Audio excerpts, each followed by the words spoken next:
Hey, Eloise Ansell here. I am an intuitive healer based in the UK. Welcome. This week, I want to talk about how important healing is. Hey, welcome back. Or welcome for the first time if you're new. Hi. Uh, I really want to talk about how important healers are. Since the Dark Ages and burning all the witches, we've kind of had a little bit of a weird role in the world. And we now, most of us live in a Western society where we worship the medical model, and we've kind of lost touch with the fact that our bodies can heal themselves. And so there's a lot of people that get drawn to become healers or therapists or alternative therapists, whatever we want to label ourselves as. And we get drawn to do that in the first instance because we want to help people. Maybe we've experienced some healing ourselves and it's transformed us, and we want to be that for other people. I know that's how things started for me. I started with a running injury and ended up like, just going on this whole journey. Um, it's kind of incredible how the universe works out. If you don't know, I used to work in IT. I am a, girl geek. So it's a bit of a transformation. But the universe, had plans for me. And also, I was really drawn to do this. And when I look at it, sometimes I'm like, oh, yeah, everything conspired for me to do this. So it's very interesting. But a lot of people get drawn to become a healer for various reasons. But as I said, it's mainly to help other people. And then we start doing it, and we can't always work miracles. And our clients, most of the time, aren't ready for the shifts we have available. Let's be honest. When if you come for a session, you kind of decide how much you're going to shift. It's not the therapist that, does it. They just kind of hold the space for you in a lot of cases. And it's it's a real mind scramble being a healer, because you want to work miracles on people and they happen, but not every single client, every single session, every single time. That's kind of a little bit impossible. So we don't look at all the great stuff we do. We just look at all the people that we haven't 100% shifted. I work quite occasionally on clients' pets and things, and I did a session for a dog a few weeks ago. And if you're the dog's mum and you're watching this, you know who you are. Um, they came to me because there was some digestive issues, and the dog wanted to heal its spine and get rid of its limp. Now, I could look at that miracle of sorting out his back, but of course I'm like, why didn't that digestive system issue go? Now, I don't know if that might go in 6 months' time because the back straightened. That is absolutely possible. And our body heals in magical ways. So we don't always witness how what we did helps people. It's really interesting. I had a GP come to me once who had a bad wrist, and we were working on some stuff, and they got drawn to some exercises. And they actually came in and said, I know I was only drawn to those exercises because of working with you, Eloise. And I was like, oh, wow, you see that? That's great.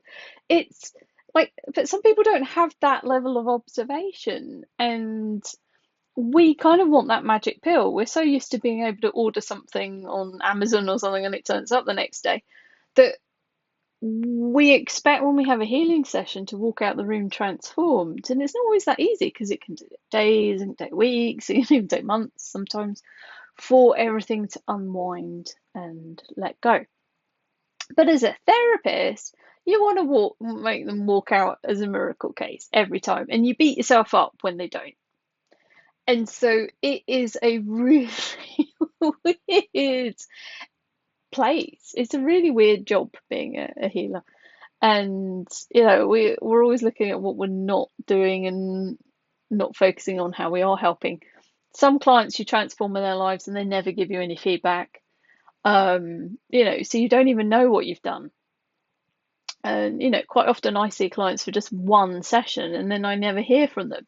And then either I bump into a friend of theirs, or someone comes to class who knows them, or I randomly bump into them 10 years later and they're like, oh, you really helped my friend. And I'm like, oh, did I? I don't know. They never gave me any feedback. It's really interesting. So it's a very quirky job. It's not like the car comes in, you fix the car, the person leaves with a fixed car. It's so much more complicated. And so there's so many more layers of personal development for the healer, as well as education for the client in order to understand that dynamic. And if you're a client who's never given any feedback, phone your client, write an email, write a testimonial for your healer, because it'll make their day. But it's a difficult journey being a healer, and I'm really passionate about helping healers get more confident in clinic, get the skills that they need to run a business, and be better healers so that they can have more miracles and work in a more yummy way. So check out my stuff if you're interested in that. But we really need healers on the planet. They are, they're not a dying breed, but it's a really difficult job. And it's a bit of a quirk job as well. And we still have all that energy of, burning the witches and persecution and all of that kind of baggage that comes with it. And because we don't always, like, the majority of people are never going to come and see us, because if they can't touch it, feel it, taste it, or smell it, or it's not wearing a white coat, it isn't part of their world. So we really need healers, because, like, if I work on one person, hundreds, even thousands of people can shift from that session. We just don't see it. So when you come for a session, you're helping other people, even if you don't know it. We don't consciously always talk about it, but that is occurring.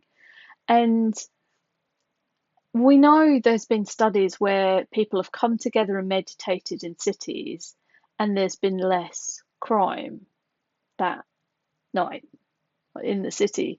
Like, when we kind of come into that state, we can transform places, we can transform energies, stuck energies in cities, help people. There's so many layers to it. And with everything going on the planet at the moment, we really need this kind of work. We need to be doing this. Healers, if you're a healer, you need to be getting out there helping people. But quite often we get in our way. Something comes up that stops and blocks us. I was talking to a healer this week. She came for a training. She's qualified to go out and do this modality. Just not got the confidence to go and do it. And I was saying to her, it's just like sometimes we just block ourselves. There's nothing to stop us apart from what's going on in our heads. And she was like, yeah, I totally see that. It's like it's too easy. So I'm putting barriers up to make it difficult so that I feel I've earned it when I actually go and do it. And I'm like, oh, we do this with so many things, not just, our healing business, but there's so many barriers to getting out there, but you really need it. So if you are a healer or alternative therapist, please make yourself known to the world. You need to go out there and make a splash, be seen, wear bright colours, whatever it takes, and get out there. Talk to people about what you do. And when they're ready, they'll come. Meanwhile, whoever shows up, you can help them, and it's going to have a ripple effect. We may not be able to measure it, we may not be able to see it, but you are helping thousands of people with every session you're doing, believe me. We just don't have a way of tangibly, statistically proving it, but the evidence is there. So, with all the craziness in the world, everything going on, please don't be a cog in the wheel that's stopping the wheel. Be a cog that works and moves. Is this analogy working at all? I don't think so. I mean, you know what I mean. Get out there, book a session if you've been on the fence about doing it, and let's heal the world, because it's a beautiful place full of beautiful people, and it would be so much more yummy if we could get over all our stuff. Have a great day. Take care. Bye.